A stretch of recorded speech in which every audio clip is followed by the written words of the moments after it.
Chief, good morning,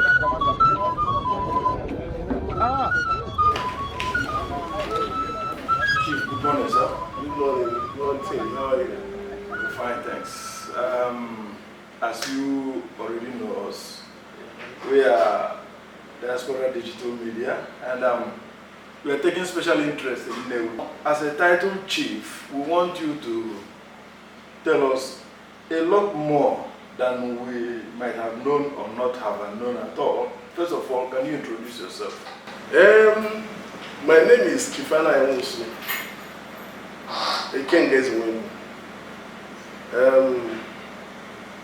Then I grew up here.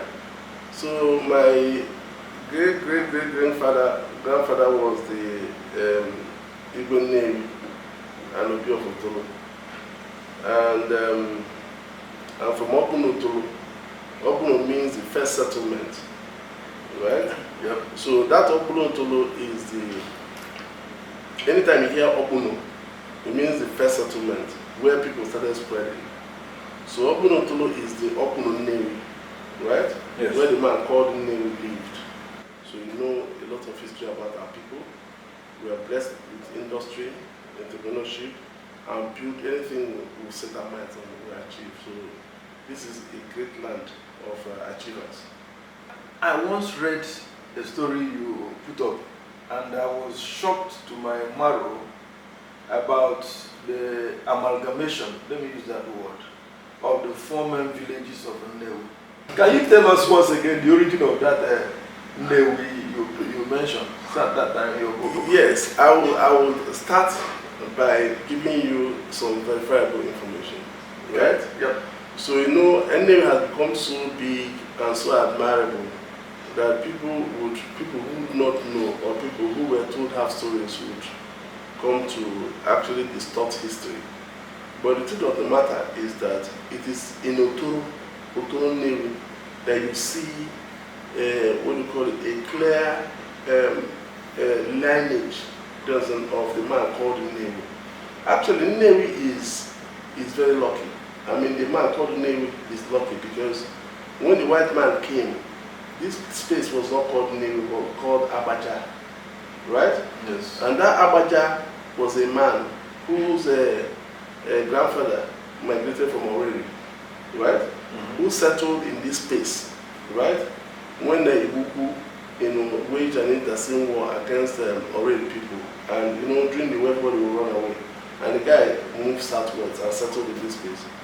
So, and the Abaja married a woman from Abate called Edo, right?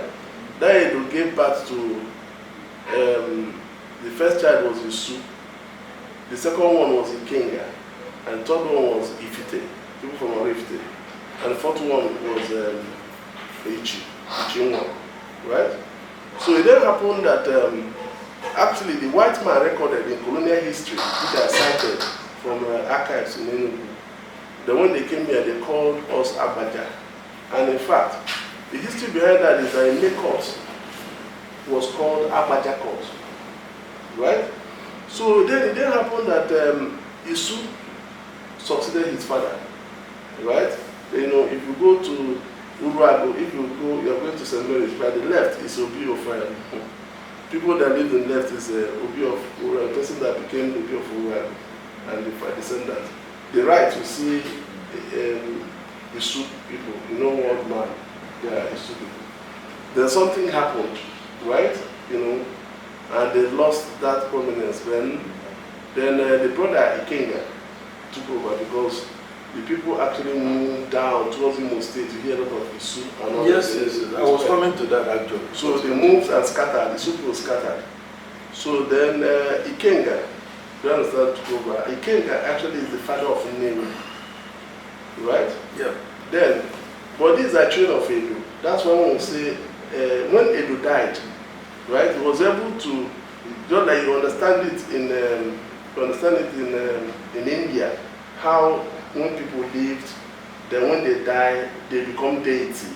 Do you understand? Mm-hmm. So it was so here. So Edo died and became deified, right? Well, that's why the Sioux people, Ikenga people, there's a Nnewi descended from Ikenga, and then Orifite people and Chief people, we are Nnewi. So Nnewi is not exclusive from Nnewi. Okay. Right? Nnewi is our motherland. Right? So they have deities just like you have Shrine of Mary and Mary lived. Right? So that's how we have that in Orifite. The space called Nnewi now and Ichi. Now coming to Nnewi. So the man called Nnewi actually became lucky because over time, because they actually lived in Otolo side, that Nnewi had the first son called Oba, which was not around when the father died.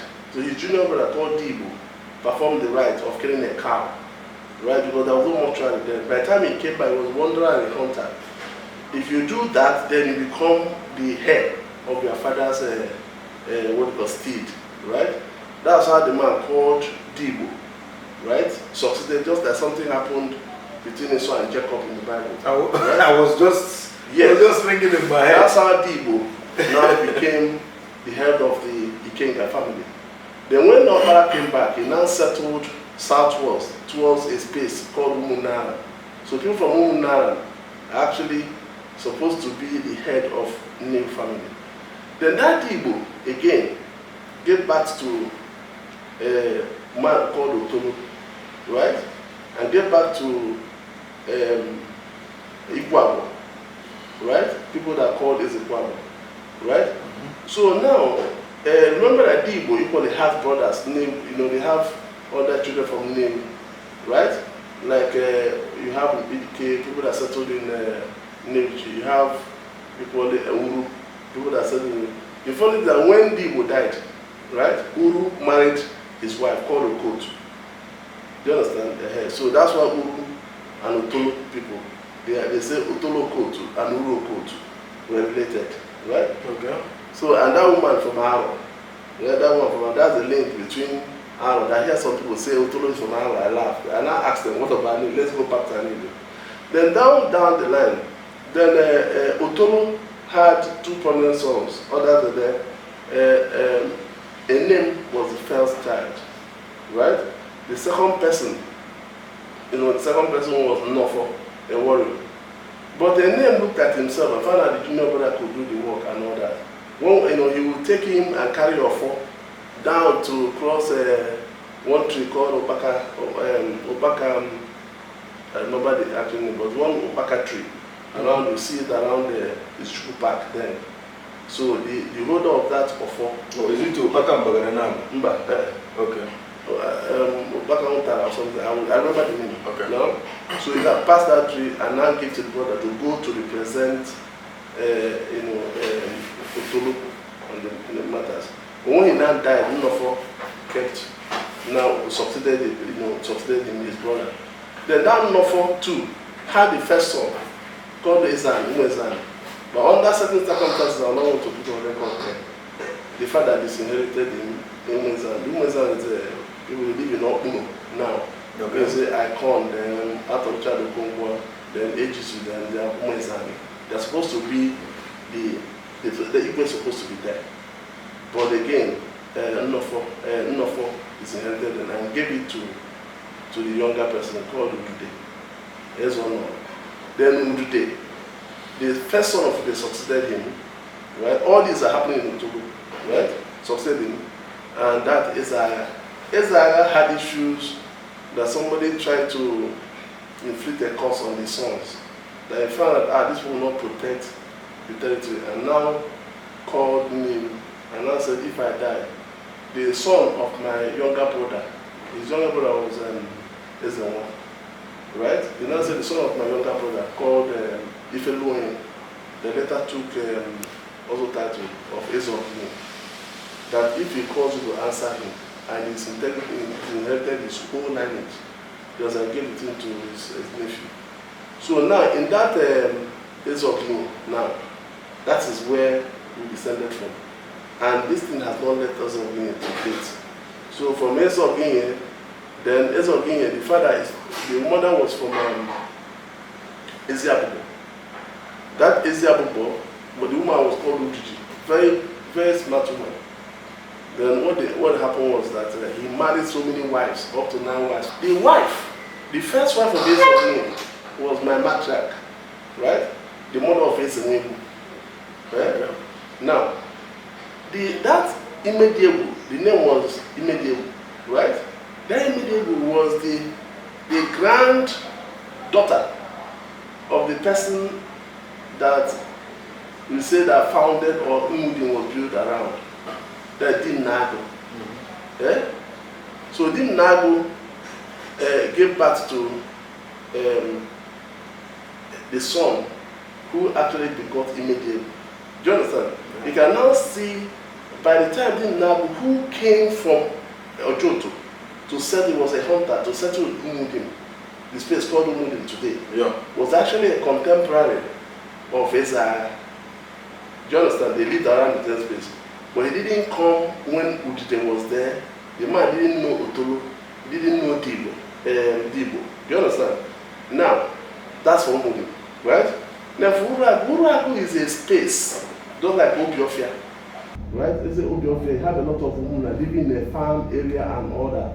So in Uragu is a very complex, most complex part of Nnewi, in the sense that those people that came from Oba, that took over from Isu and became leaders then. You know, towns were not like as important as they are right now, right?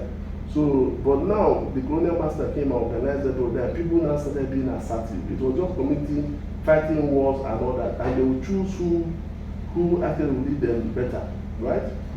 So now you now have the Eza from Oba, right? Who actually organized Uragu and became popular, and then every other family, you understand, who are even there. You now have children of Nnewi, Ezeke, Edoji, where you are from.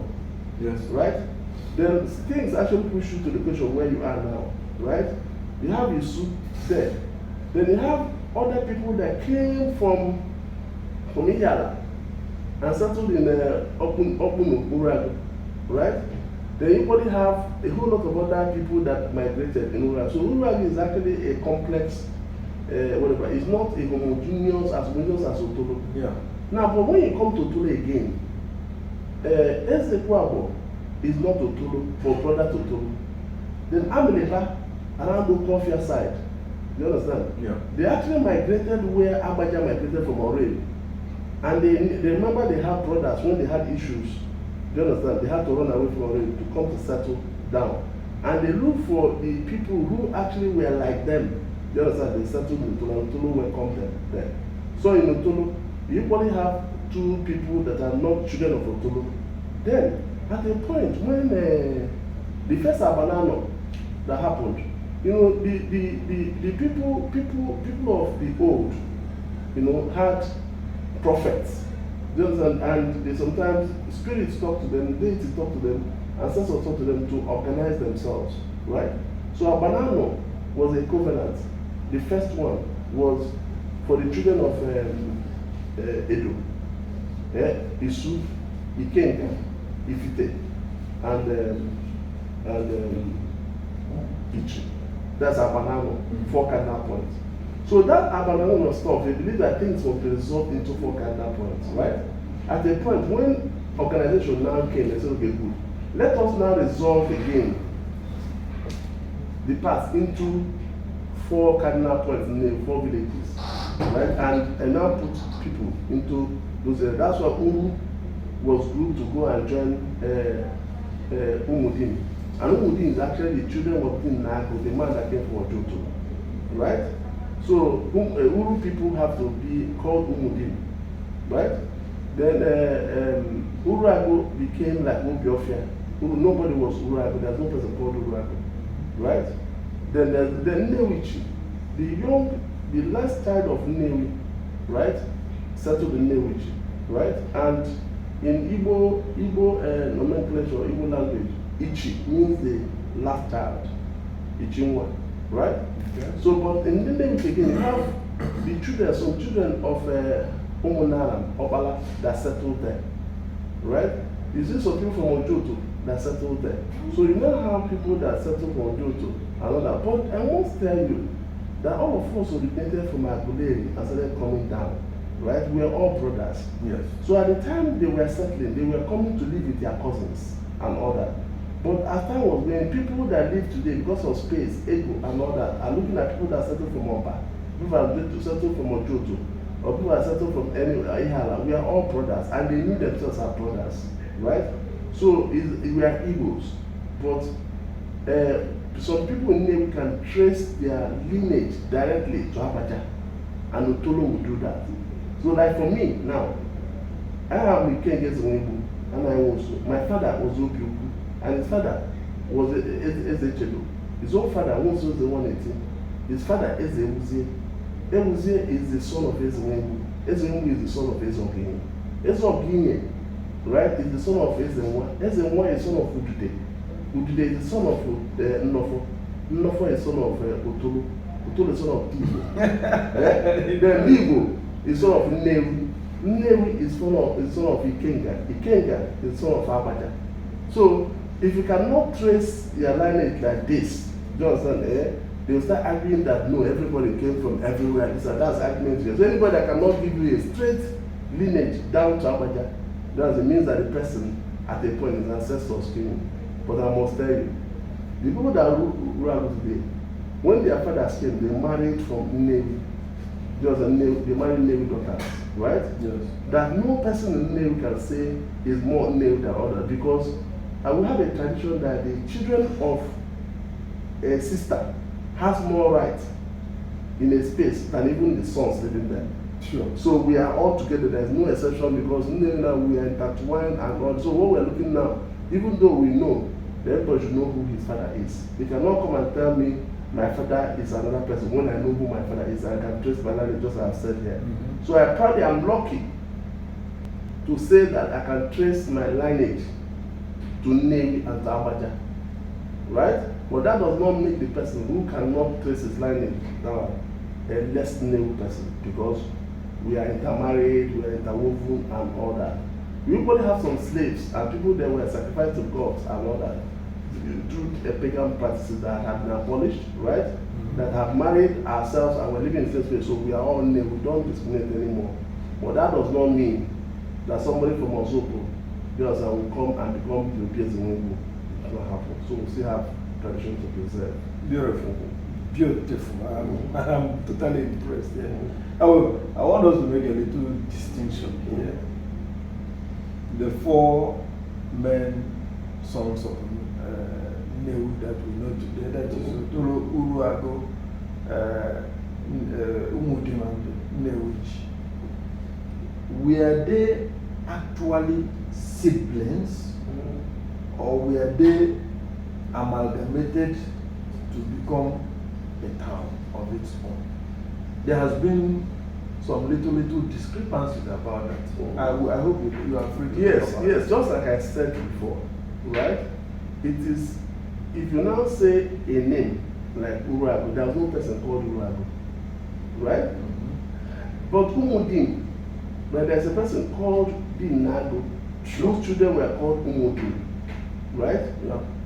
He is not in any way related to the man called Nnewi, but they could be cousins, right? Or whatever, related. Okay. Because all of us migrated from Nri, yeah. right? I understand. So, but he wasn't born by Nnewi. He came from Ojoto, right? Mm-hmm. So, and that is for Umudim, right?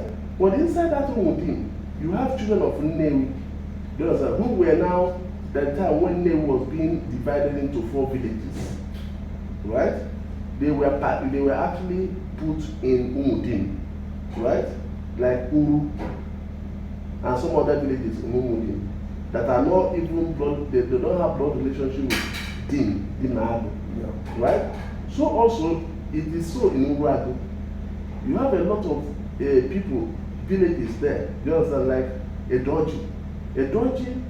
Edoji is more related to Tolu and Uru because they are children of Nnewi Ezeke. You understand? They don't have any blood relationship with Urago or Umudi Dinado, right? Because they are Nnewi. Mm-hmm. So also you come to Nnewi. Nnewi, you have Ezobo. They say, oh, Ezobo is from Ojoto, right? Then you have Abubo. Abubo is related to Nnewi, and all that. So it's when the people that live in Abubo that are called, they are not actually from Abubo, but over time they take, for instance, in Abubo you have Okan family. They live behind the central church, right? But they are from Obiofia, Nnewi. Do you understand? But they settled in Abubo and they attend Abomitin. So even right now, you have a lot of rural people living in Otolo. You have a lot of Otolo people. Anywhere you see that you buy, it's like Lagos now. Yes. But we know, everybody knows where he is from. And I'll give you another example. Plate is Beto. There's a war that was fought, the Colon Obili, where Otolo actually waged the war of liberation to save Nnewi from Urago invading them, collecting their land. That land is the swath of land that starts from a teaching hospital, Mboli, down to the whole of Abubo, down to Mura Regina, the cathedral, and all that.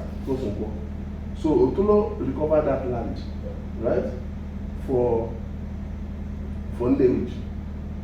So that was the time the great-grandmother of Ibeto had to run to Otolo because she was from Umuenim, right? And went with the children, and they grew up there and became Umuenim. But right now, as we speak, Ibeto has retraced his steps to Obule Benato, Urago, and now he's claiming to be Urago. But all the while, we knew him as Otolo. So now, he has dual nationality, right? Urago by father and Otolo by mother. So he's at liberty to choose what he wants. So in a nutshell, you have Otolo children in all the 4 villages, right? But the 4 villages you have today, right, were a political creation, amalgamation for easy administration. But it's only Otolo clearly you will see that the head of Otolo is a direct descendant of Nnewi without question. But that does not mean from the mother's side or uncle's side and all that, people that are in Urago or Nnewi and Umudim, right, do not have a maternal relationship with Nnewi. But clearly, you see that in Otolo, unbroken. Well, that's been an interesting one. There is another area I want you to delve in, if you are comfortable with it. Is Nnewi's Igweship in contention at any point? Why do I ask this question? Let me explain. You mentioned here that your great-great-grandfather, one of your great-great-grandfathers, was the Igwe of Nnewi. Am I correct? Yes. Today we have another lineage who is already sitting on the throne. That is the Orizu family. Prior to this, I also know about Abo Odikis, who was also laying claim. Diganabolis, who was also laying claim to the throne. And I have also spoken to an elderly man from Akabuku in Uruago, who also said that the throne emanated from his paternal home. And he even showed me the throne where one of the old, if not the first, or one of the kings used to sit. Is Nnewi's Igweship in contention? Okay, now, before contention could come, when somebody becomes ambitious, right? So in towns around us, right, many of them have now started doing nothing for the town to elect Igwe, right? But we know that we have Umuna, right? And the first son of the head of Umuna succeeds him. So you call it primogeniture. That is, the first son succeeds his father, right? Now, just like the history I gave you from the man called Nnewi, circumstances can lead that will make the first son not to succeed his father. Either he failed to fulfill the burial rights of the father, any of the sons that does that will become the first son. That's one. Two, that if the father has seen the first son that is incompetent, right? There are so many families where it happened, for one reason or the other. One police who did it, then Abakaku did it, Ezudo he did it, then Dikanabalis did it. They did not give it to the first sons, right? They chose one of the sons and said, this is the person I want. But you must do that in the presence of your kinsmen, right? And it stands. A man can decide who succeeds him. And a man can equally inherit all his children, right? And say, I'm transferring this power to my nephew, just like how Isaiah lost it, right? To Ezokine, who are my people now, right? So now, what we have in Nnewi is not a contention, because even when Ogidi mounted the throne, Ezapha mounted the throne, he has become an unbroken lineage for the first son to succeed the first son up to today. Since Dima mounted the reign of Umudim, right? It has been, what you call succession of the first son, and or when one guy just within the family will run out, the first son and all that, even annihilate them, or they will run away, and they will now the person who is next, who has occupy the post. So there is nothing like there is modernity. People will always change the way we do things, but it has never been in contention. Therefore, this kind of values is quite historical.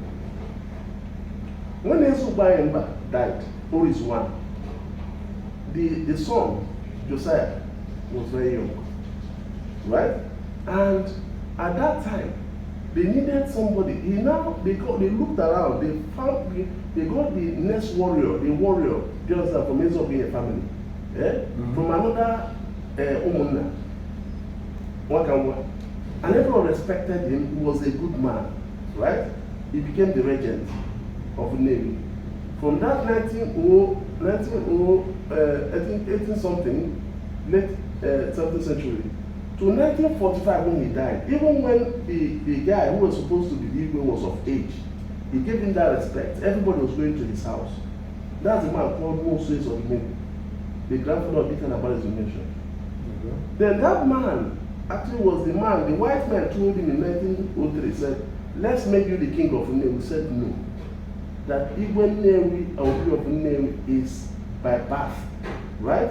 That the young boy who is supposed to be there is not here, but when next to come will present him, right? So now, that time, when we go for sharing of Nnewi things, then he will take out the one for the Igwe. He will take his own. Uragu will take. Umudi will take. And then will do. That's why we say, Ewe, Otolo has taken two. Yeah. And nobody dare question it that time because man was worried or you miss. Until when the man died, then when that man died, the son, who was a district officer trained, saw the power because he worked with white men. So the elders in Otolo suspected that this guy would want to obtain that thing. They now told Josiah, go and stood here, go and protect their throne. Then Christ started in Otolo. Right? Where the guy was acting as Igwe because his father acted like one. But we in Otolo, some people supported a real person. And over time, it was settled in the 80s. Right? During the time of Deacon Abba and Kenneth, they were saying we can't control like this. Let's stop polarizing because yeah. Now that we've understood that Nnewi Igweship is not in contention, not at all. The way you explained it. So it is settled that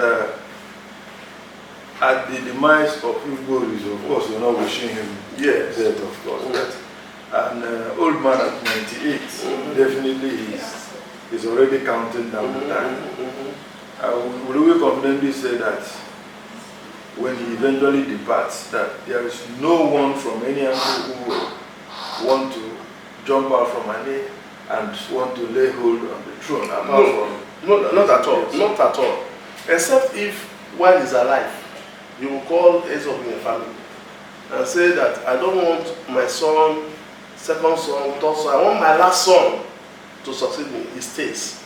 He has a prerogative to do that. Nobody can counter it. But the condition he has to say it. But in the case where he did not say that, right, then the first son who is already playing a role in yes. succeeding. That's how it does. But again, not only that Igbo chief is not, what has happened, what people are saying, that they want to be independent so that Umudim will have Igwe, Urabu will have Igwe, Nnewi should have Igwe. That's actually the agitation now, right? No. But the question now is, how it becomes complex, that the children of Nnewi in Umudim, will they accept to, they will, they have not accepted that they want to be Nnewi, because the children of Nnewi in Urabu, will they accept that? So that's actually very complicated, and that's why these are the people that sabotage the effort of their communities, right, to fight for independence. So what the fight there is that people want to be independent so that they be different towns. Well, we say drop on name with no clue. You understand? Mm-hmm. So that is it. So there's no, in fact, in your house, there's no contention who the first son is. Definitely. So that's what it is. So all the OBs woman now, anywhere in Nnewi, including Nnewi itself, knows that Orisu, as we speak now, is holding the offer of Nnewi. Right? Every offer that every other person is having, do you understand? Like, take for instance, offer Dibo. Some people may name because no offer did not carry it. Right?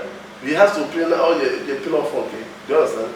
One man now around the Ndibo Chuku, around the Ibeto factory, has that one, but it's ineffective because you can't use it. Because Dibo, do you understand, the first son, Otolo, right? Otolo has a name, who's supposed to succeed, that guy is a name, but he went to Nofo, and it's gone forever. Then Umunara, do you understand, who's supposed to be the Igbo Nnewi, the Igbo collected because their father did not fulfill the burial right of Nnewi, it's gone forever. You understand? You can be happy in yourself, and once he leaves you, it's gone forever.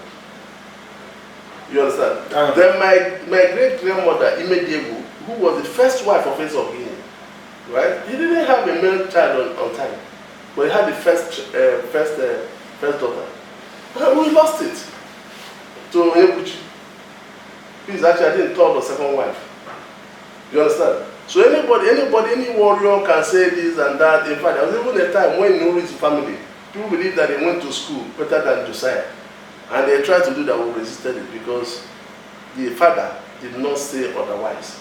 That's what it is. So it's not in contention who is the Igwe Nnewi. But what I hear some people say is that, I can only have one Igwe cabinet. But if you have 4 Igwes Nnewi, you have more, just like creation of states. That's the contention now. But people don't want that because it only benefits a group of people who want to be Igwe. And will still, this name thing. And it will lead to balkanization. Yeah, balkanization. People now, they thought you want to be their own Igwe and all that. But people want this name has become a brand, a unique name. Definitely. They don't want any division and all that. So that's... Well, that's quite educative, and I'm sure what you just said here would actually be innovative to some people as well. Because I have picked up a lot of pieces and I'm trying to put them together like a jigsaw. For example, I have gotten a clearer picture of the origin of Nnewi itself, which I have always thought to be four siblings of a man called. But now I understand that Nnewi is more or less like an amalgamation. Amalgamation, yes. Right. And if you want to prove this, go to Umunna's Nnewi. Right? That's okay. Anybody that wants to talk about history of Nnewi, ask him, what is your Umunna? Like my own now, he says Nnewi. And Umunna is based on mother. That will Medieval. But because our mother had only one son, Ezenwengu, right? We will not answer Ezenwengu. Of all Ezogin, we are the people that answer Ezenwengu. What that answer Onyebuchi is woman. Wakanwa is woman. You understand Ezogin. Idre said, who is Yamunna? He said, okay, wonderful. That woman now, trace back. Just like Ezenwengu,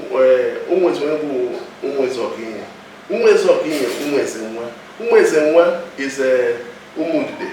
Umudude is Umunnofo. Umunnofo just is Umutolo. Otolo is Dibo. Digbo is Nnewi. Nnewi is Ikenga. Ikenga is Abaja. Abaja Ezugo. Do you understand? So you go back another. So anybody who, if you bring the person to prove this to you, the person will run away. You get my point? Sure. So you know that the person, one way or the other, they settled. Okay. You get it? So it don't contain, it's clear. There is, I know you have also said this, but let us also shed more light, elucidate more on this briefly.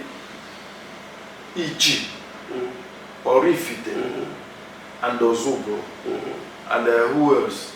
Is there any other person that is also closely or part of the Anedo you mentioned, or is it just these three? No, Ozubo is not part of us. Okay, no. It's Ichi and Orifite.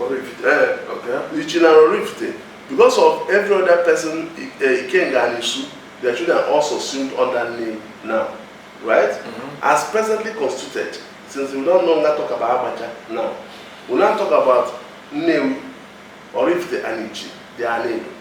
That's why that Anedo social club are made up of, and we treat Orifite people as our brothers. We have the same common matrimony, or the maternal mother called Edo. So our mother deity for all of us, if they have Edo in Orifite, they have in Ichi, just as we are Edo. Okay. Okay, these three. These three, yes. Okay. Now Nnewi, right? Orifite and Ichi, we are related. Our mother was Edo. Beautiful. Well, I think I have exhausted the scope of my curiosity about Nnewi and its environs. Unless you have something else also you also want to add to what you have already said. Yes, actually, you know, the last time there was a seminar we did, because now what we try to do in Nnewi now, right, is to give ventilation to ideas, give ventilation to people that, because it's ideas that move in, you know, a place. You know. Sure. So we want to be doing annual lectures where we bring people, you know, to come, even chaotic talk, do you understand? To come and tell us how to move Nnewi forward. Because we can, great nations like the time Portugal ruled, Spain ruled the world, now they are nowhere anymore in terms of whatever. You now have even the people that they created, America. Do you understand? So doing things and being this power. What was Russia when there was Roman Empire? So the greatness of Nnewi today can only be sustained if we get people to think, to do new things and all that, right? So what we need to do now is to come together and now chart a new course, right? You know, and do greater things than our forefathers did by planning Nnewi. What is Nnewi going to be in the next 50 years, 100 years, and all that outside government? Because you notice what's happening here, you know, that politics is a criminal organization where people enter there, do all sorts, protect themselves and all that, and still leave the environment worse than the liberty. So the environment and the people. The environment and people, because really most of the roads you have in Nnewi, except when P2B and Brigadier came, right, were built by people. Pipe and water, same thing. Our security, same thing. So how do we have resources to do that, right? We need to take this down to the level. Some people argue that the plight of Nnewi, which is kind of withholding its fast development, is because an Nnewi man has not really sat on the saddle of governance in the state. Do you agree with that? No, that's a fallacy. You know why I say it's fallacy? P2B, that was governor, or from Agro. Is Agro better than Nnewi? The roads that they did there, have they not spoiled? Right? So people that say Nnewi man must be governor, Nnewi man, when they wanted to make the capital of Anambra Nnewi, we rejected it. Ojukwu said no, let us be going to the capital, let the capital not come to us. Right? And that was a wise thing. So you don't have to, you know, we have capacity to actually do what we need to do. Right? And if a governor comes in, there's no money in government these days. Oh. Do you understand? We can actually arrange ourselves and become Jews don't rule America, but they get things done. There's no way any government will not come, let us destroy any government will come. So there being a governor, you cannot be governor for 8 years and you wait again. So you see, you just want 8 years, are you going to create, check out the roads. They were done by P2P and Ngige. Those roads are, you see the road they are talking about. What else can you do with government money? You get my point? So we can do a whole lot with community effort and foresight and all that, working with any government in power to achieve what we want to do. So this issue of getting, what do you call it? Soludo that is from Sofia. Is he going to turn Sofia to Billionaire, whatever? He can only do roads and all that. What else can he do? I mean, population, what will he support? We have the population, we have the industry and all that. Even things we want here, we can't even get from government, because most of those things in the what we call exclusive list is for federal government, right? So, and when you do that, when you exert economic power, right? You exert what we call it intellectual power. You get things on Woloshoyinka, Chimarama Adichie, and there are other things, Innocent, Chikasin, and all that, right? They can get things done easier than the politicians. Because politicians who want to ride on sentiment. You have together. Good. Cheap popularity. Good. It is good for Nnewi man to be governor of Anambra State. But I would want a very good Nnewi man to be the local government chairman of Nnewi local government. Because Nnewi local government, local government is a one-town local government, right? We achieve a lot just without any interference. Having a reasonable person in local government doing things for Nnewi, right? Than going to Oka, because when you go to Oka, I don't concentrate in developing Nnewi alone. That is bad now. We can't support that. The Anambra is for Anambra State, but local government is key. That's what we're talking about. Who will be a local government chairman, right? Who will now focus on developing Nnewi, not saying who will be in Oka, because Oka is 8 years. But someone might say that because of the failure of state governments to allow local governments to breathe. No, what we do, we have to fight. Our legislators and senators and all, we have to fight for independence of local government, right? So that we can use. Is it not supposed to be automatic? So I said, some people are not implementing it. That's right? The point. So, but the truth of the matter is that this campaign that Nnewi person must be governor for Nnewi is not true. Okay. Because a governor can only be there for 8 years. I can say, go and show me Aguleri. Just the roads that they did there and what else? Show me what do you call it? Show me Uli Mbadunju. You understand? Equally show me Alo Ngige. What has happened? It's politics now. So I guess let's sit down, galvanize our thoughts, how to move our state and our town forward, because we have every reason to do that. Planning of estates. Building estates so that people will stop going to build houses in their home state and migrate to have good settlement and reserve some land for. It's something we discuss here now. Right? Yes. It's something is what is it not Nnewi people that regulate the bride price, how we do this, and we do it. And we know before government for Anambra started saying okay, we'll sit down, look at the problems. And we know people organizing our security. Do we depend on Nigerian police to do that? Right? Yeah. Then our people not do a connect between this road, Ibe to this road, and can't we get to other people to even the roads that come from their side? Even building in such a way that they will narrow a road, that when you're coming to a house, you understand, only one car will pass, people will bring their fence. The town association will break those things and have a standard of building and get government and the local government to enforce it. We don't need to go to Oka. Then the water, we can actually, the town union can finance water for all the, what do you call it, all the villages. We can do that. We can set up an empowerment team just to actually take care of it. Can't we build university here? Money university here to employ people? Because when you drop a university, you can see economic, what do you call it, spin-off there. Right? Are we not building industry? Are we waiting for government to come and build industry? We are a different species of human beings that they know that we have capacity to take care of ourselves. And that is exactly what we do. We do it in name. Chief, we appreciate your insightful information this morning, and we hope once some other time to come knock on your door for more information and see how to make it new. My pleasure. Thank you. Thank you. Thank you. All right.